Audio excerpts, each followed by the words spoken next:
అదే అదే. ఓకే, సరే. అది అంటే ఆవిడ నిజంగా ఆవిడ నాకేం తెలియదు అనడంలోనే అర్థం ఉన్నది. ఆవిడ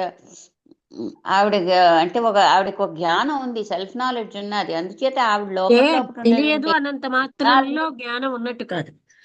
ఆవిడకి తన కోసం తను, అంటే నాకు నిజంగా పిల్లల మీద అంత ప్రేమ లేదు, ఏదో సామాన్యమైంది అన్నది కూడా ఆవిడకి అర్థమైంది. అర్థమైంది అది అందరిలాగే అది నా అది పిల్లలను.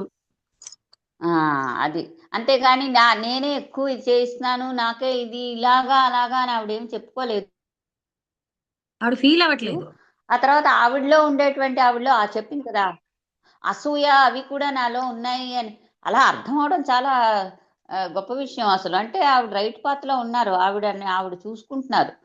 అదే అంటే తర్వాత సింప్లిసిటీ అనేది అంటే ఆ, క- ఆ, మనం ఏంటంటే ఈ నమ్మకాలు ఆ నమ్మకాలు ఇవి ఈ కస్టమ్స్ ఆ కస్టమ్స్ అన్ని చేసుకుంటూ లైఫ్ ఏంటంటే కాంప్లికేటెడ్ గా అందరం గొప్పలు, మనకు కన్ఫ్యూజన్ వ్యానిటీస్, ఉంటుంది, అంటే క్లారిటీ గొప్పలు ఉండదు. చెప్పుకుంటాం, గొప్పలుగా భావిస్తాం, క్లారిటీ నేనింత నేనంత, అది అవన్నీ కూడా ఉంటాయి మన జీవితాల్లో. ఆ అదే. తర్వాత క్లారిటీ ఒకటి ఉండదు. కానీ ఇవి ఇవి మనం ఏం చేస్తున్నాను అసూయ అనేది చాలా సామాన్యమైన విషయం. అందరూ ఒకళ్ళతో ఒకళ్ళు కంపేర్ చేసేసుకుంటూ నాకు ఇది లేదు అది లేదు అని చెప్పి ఒక రకమైనటువంటి దుఃఖాలు పొందుతారు. అంటే అది అది అదో అది అది అది కాదు, అది అలా అది అది అర్థం చేసుకోవడం అంటే ఆవిడకి తెలిసిపోయింది. నేను అసూయలో నేను ఉండేదాన్ని అన్న విషయం తెలిసినప్పుడే ఆవిడ అసూయ నుంచి బయటకు వచ్చేసారనే లెక్క నా- అని నేను అనుకుంటున్నాను. తర్వాత అసూయ సింపుల్ ఉంది గా అనే ఉండడం చెప్పారు, అనేదే ఉండేదాన్ని నేను అసలైనటువంటి చెప్పలేదు. ప్రజెంట్ కూడా అసూయ ఉందనే ఆ చెప్పారు. హా, అంటే ఆవిడకి అర్థం అవుతున్నది. అంటే ఆవిడ మనసులో ఎలాంటిది ఉన్నది అన్న విషయం ఆవిడకి షీ వాజ్ ఏబుల్ టు అది create that space between her self and the mind. లేకపోతే మనం యూజువల్లీ మైండ్ లోనే ఉండిపోతూ ఉంటాం. ఆ సింప్లిసిటీ అండ్ సింపుల్ గా ఉండడం అనేదే అసలైన జ్ఞానం అని చెప్పి ఇక్కడ సింప్లిసిటీ అంటే ఏమిటంటే నిన్ను నువ్వు చూసుకోవడం, నీ గురించి నువ్వు తెలుసుకోవడం, నువ్వు ఎలా ప్రవర్తిస్తున్నావో దాని అవగాహన ఉండడం అనేది సింప్లిసిటీ కింద నేను అనుకుంటాను. చాలా మంది మనం ఏమిటంటే చాలా విషయాల్లో మనం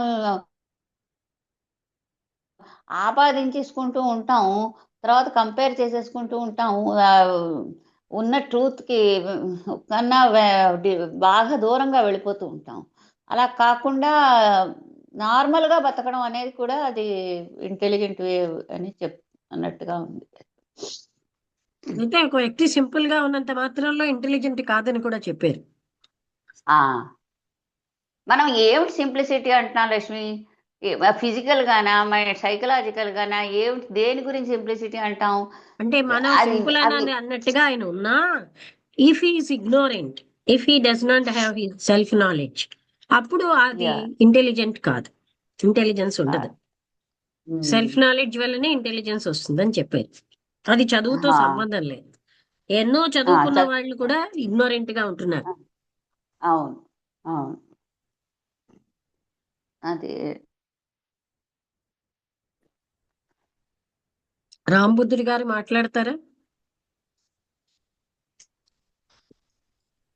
నమస్తే మేడం. ఆ, అదే మేడం, అంటే ఆ, అంటే సింపుల్ గా జీవించడం సింప్లిసిటీ కాదు. ఆ, అంటే సెల్ఫ్ నాలెడ్జ్తో జీవించడమే సింప్లిసిటీ అని చెప్పినట్టు అనిపిస్తుంది. ఆ, అంటే ఇక్కడ ఆ సెల్ఫ్ సింపుల్ గా నాలెడ్జ్ అంటే జీవిస్తూ ఏంటి? తన కోసం తనకు తెలియాలి, ఉమ్, నాలో ఈ లక్షణాలు ఉన్నాయి, నా ఇలా ఉన్నాను ఉమ్, అనేది ఎరుకతో తెలుసుకోవడం వల్ల ఆ సెల్ఫ్ నాలెడ్జ్ అనేది వస్తుంది. ఉమ్. అది ఎక్కడ స్టడీ చేస్తే రాదు. అంటే ఇప్పుడు అలా అలా తెలుసుకుండే కొద్దీ ఇంకా ఎంతో ఉంటుంది కదా మేడం. ఈ జీవితం చాలలేనంత అజ్ఞానం ఉంటుంది కదా. మరి అది అదంతా మొత్తం తొలుగుతుందా, లేకపోతే ఇప్పుడు మీరు తొలగకున్నా? అమెరికా వెళ్ళారంటే నాకు ఇష్టం కొద్దీ వెళ్ళాను, నా పిల్లలు మీ మోహం కొద్దీ అని చెప్పడానికి ఎంత కష్టమైంది చెప్పండి. సెల్ఫ్ నాలెడ్జ్ ఉంటే అది చాలా సులువు. అవును, నాకు మోహం కొద్దీ వెళ్తున్నాను, నాకు అమెరికా అంటే ఇష్టం కనుక వెళ్తున్నాను అన్నది సెల్ఫ్ నాలెడ్జ్ వల్ల మనకి తెలిసిపోతుంది. ఉమ్, అవునా కాదంటే ఉదాహరణగా చెప్తున్నాను. అలాగా మనల్ని మనం చూసుకుంటే ఇవన్నీ ఈజీగా తెలిసిపోతాయి. అప్పుడు ఎవరో ఏదో అన్నారని బాధ కూడా ఉండదు. అవన్నీ మనలో ఉన్నాయి కదా అనిపిస్తుంది. మన అయితే ఇమేజ్ లో మనం వేరేగా ఉంటాం బట్టి ద- హర్ట్ అవుతాం. అంటే ఇప్పుడు ఇది అధిగమించిన తర్వాత స్- దాన్ని సింప్లిసిటీ అంటారా? అధిగమించలేక అధిగమించడం క్వశ్చన్ జీవించడం. కాదండి, తెలుసుకోవడమే. ఎప్పుడైతే మీరు తెలుసుకుంటారో అందులోంచి ఆటోమేటిక్ గా, ఇప్పుడు పాము ఉందనంటే ఏం చేయాలని ఎవరిని అడగరు కదా, అది ఆటోమేటిక్.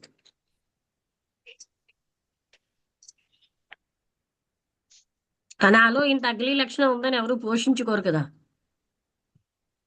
ఉమ్, అధిగమించడం వేరే స్టెప్ కాదండి, కంప్లీట్ అవగాహనలో అధిగమించడం వచ్చేస్తుంది. తెలిసి తెలిసి ఎవరు కూడా చెత్త పనులకు వెళ్ళరు కదా.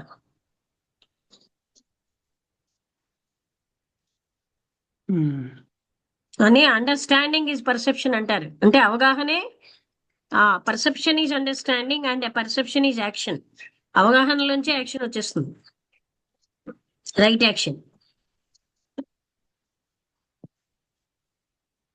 అన్ని అన్ని ఒక ఆ, అవగాహన అయిన తర్వాత అన్ని అది సెట్ రైట్ అవగాహన అవుతాయా? అవ్వలేదు. ఆ నిజమైన అవగాహన అయితే వెంటనే మారుతుంది. రైట్ టైప్ ఆఫ్ డెసిషన్ వస్తుంది అనమాట. మనం ఎన్నో విషయాలు వెర్బల్ గా అవగాహన చేసుకుని అయిపోయింది అనుకుంటాం. ఇవాళ పొద్దున్న ఇమిటేషన్ ఆఫ్ క్రీస్తు అన్న పుస్తకంలో ఆయన ఏం చెప్తున్నారంటే, చాలా అంటే మనం ఏంటి అంటే వాటిని తెలుగులో ఏమంటారు, ఎన్నో రకాలైన ఆ, ప్రలోభాలకి లోనై ఉంటాం. ఆ ప్రలోభాలు మనని అంటే పడేస్తూ ఉంటాయి ప్రతినిత్యం. వాటి వల్లనే మన లైఫ్, ఆ ప్రలోభం ఎవరి వల్ల వస్తుంది, మనలోంచి వస్తున్నది. మనకు ఉన్న అట్రాక్షన్ వల్ల వస్తుంది కదా. అది ప్రలోభము, ఇది నన్ను పాడు చేస్తుంది, నిజమైన ఆనందం ఇవ్వదు అంటే ఆ ప్రలోభాన్ని పట్టుకోం కదండి. ఆ అవగాహన వస్తే పట్టుకోం. ఎలా పోగొట్టుకోవాలని ఆలోచించి భగవంతుడిని ప్రార్థన చెయ్యి అంటాడు ఆయన.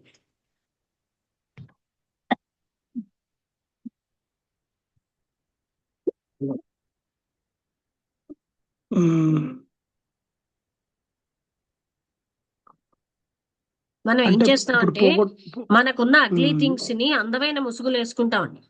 మనకున్న మోహాన్ని, బంధాన్ని, ప్రేమని ఓ ముసుగు వేసుకుంటాం.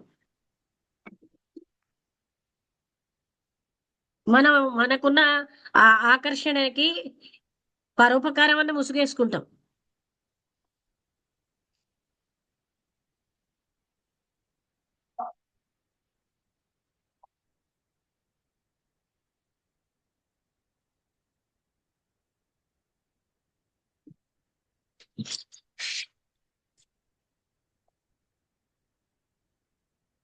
సెల్ఫ్ నాలెడ్జ్ అంటే ఇవన్నిటిని తెలుసుకోవడం. నేను ఇలాంటి ముసుగులు వేసుకున్నాను.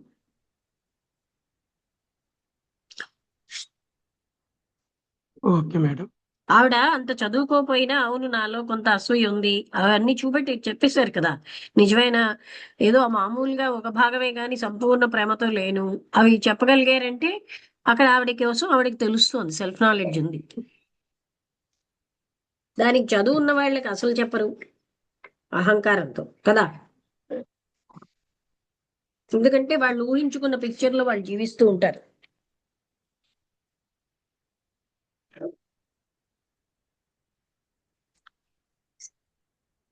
ఎవరికో ఉంటాయి కానీ నాకు అలాంటి వాళ్ళకి ద్వేషం ఎందుకు ఉంటుంది అంటూ అలాగా ఊహించేసుకుంటాం. ఇమేజ్, ఊహాత్మక చిత్రంలో జీవించడంతో.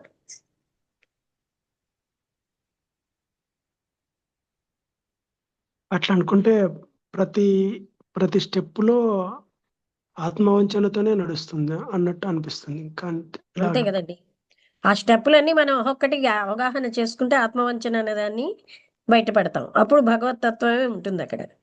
ఆ ఆనందం, ఇప్పుడు మనం లేని ఆనందాలను పట్టుకుని వేలాడుతున్నాం.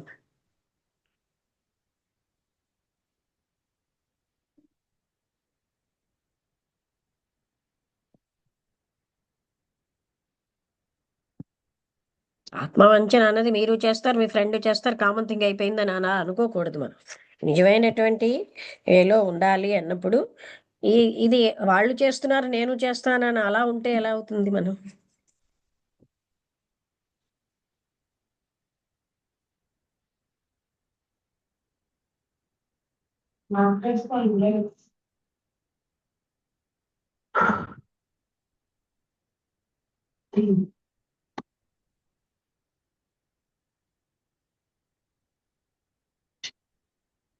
ఓకే, అర్థమైంది కదా. ఇంకా రమణ ఏమైనా డౌట్స్ అడుగుతారా?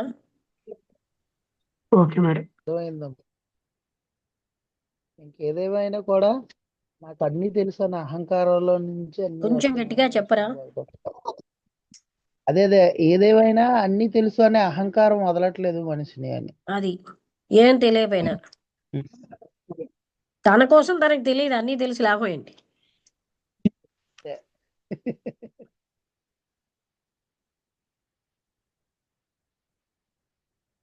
తన కోసం తనకు తెలుస్తూ ఉంటే ఈ అహంకారాలు వదిలిపోతాయి.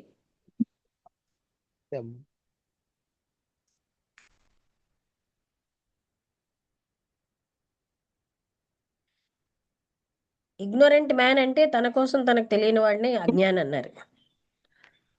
చదవని వాడు, శాస్త్రాలు చదవని వాడు, వాళ్ళు కూడా అజ్ఞానులుగానే ఉంటారు, శాస్త్రాలు చదివిన వాళ్ళు కూడా. అలా రాముడు ఇలా ఉంటాడు, కృష్ణుడు ఇలా ఉంటాడు, కానీ తను ఎలా ఉంటాడని ఆయనకి తెలియదు.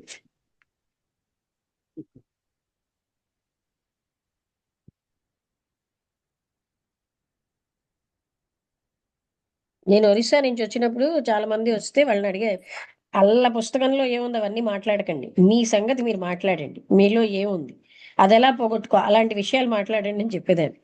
ఆ పుస్తకాల్లో వాళ్ళు ఎందుకు ఇలా అన్నారు, వీళ్ళు ఎందుకు ఇలా అన్నారు, ఇవన్నీ అక్కర్లేని ప్రసంగాలు, మీకోసం మీరు మాట్లాడండి అని చెప్పేదాన్ని.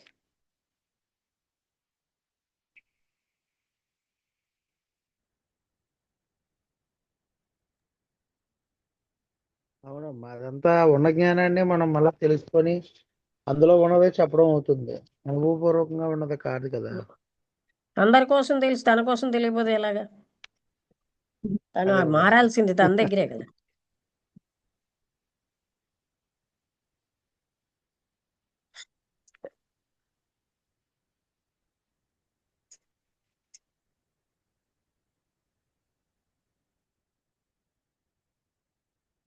రామలక్ష్మి గారు ఏమైనా అడుగుతారా?